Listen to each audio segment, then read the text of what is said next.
गेहुआ के बाली पाके आमवा मुजरी गईले खेतवा में झूमेला रहरिया है पियवा भैले गुलरी के फूलवा खेतवा में झूमेला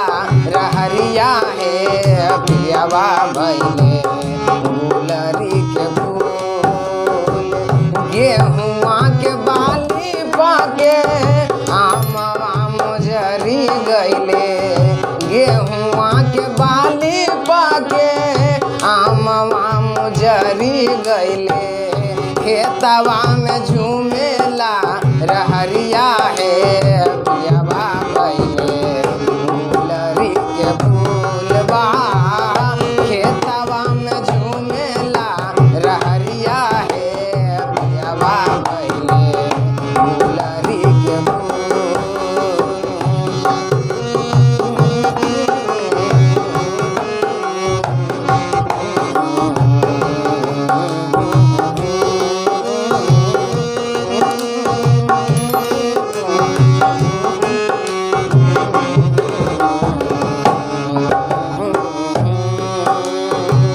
चंदवा चुरौले बिंदिया रतिया